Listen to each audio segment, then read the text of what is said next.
Je suis Frédérique Jenard, je suis architecte au sein de l'agence Terra Mano.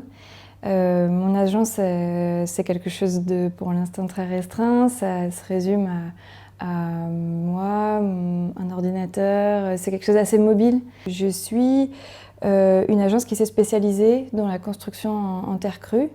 Voilà, c'est à travers la passion pour ce matériau que l'activité a pris corps. Donc c'est assez multiple les activités. Il y a des activités de conseil, des activités de conception, mais je veux aussi aller jusqu'à l'accompagnement d'autoconstructeurs dans leurs projets de construction, leur donner les bases techniques dont ils ont besoin pour se lancer, donc de l'accompagnement sur chantier. Et je fais aussi de la formation pour les artisans, surtout sur ce qui est enduit terre crue. Et les commandes que je traite en particulier, ça va être des commandes de clients privés. Évidemment, petite agence, petite commande, donc ça va souvent être de l'habitat, ça va être des boutiques, des petits équipements. J'ai choisi le métier d'architecte assez tôt.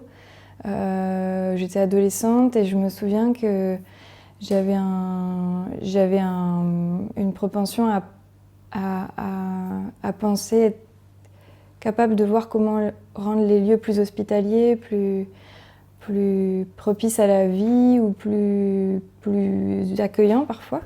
Du coup, il y avait aussi une question de soins pour les lieux.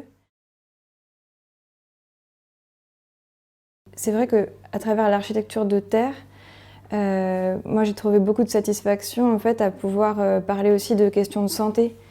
Donc évidemment des questions d'environnement, de respect de l'environnement, d'économie circulaire, mais aussi de questions de santé dans l'habitat, des questions d'esthétique. L'habitat, c'est quelque chose qui nous touche tous, donc c'est aussi un métier qui est finalement très pragmatique et très proche des gens. Et les difficultés que je rencontre, je dirais qu'elles sont quasiment toutes d'ordre relationnel. Comme s'il y avait besoin de croître un peu toujours plus vers une maturité du lien, de savoir s'adresser aux autres, se comprendre, traduire les demandes, être peut-être toujours plus libre de préjugés en fait, et être disponible pour bien entendre. Ça c'est les choses que j'ai apprises là dans les 4 ans d'exercice où j'ai été justement seule aux manettes. Évidemment dans ce métier des difficultés techniques, mais en fait celles-là elles sont pas prépondérantes parce qu'en fait une difficulté technique on la gère, on cherche quelqu'un, on cherche du conseil et de fil en aiguille on résout le problème. Donc c'est pas des grosses difficultés.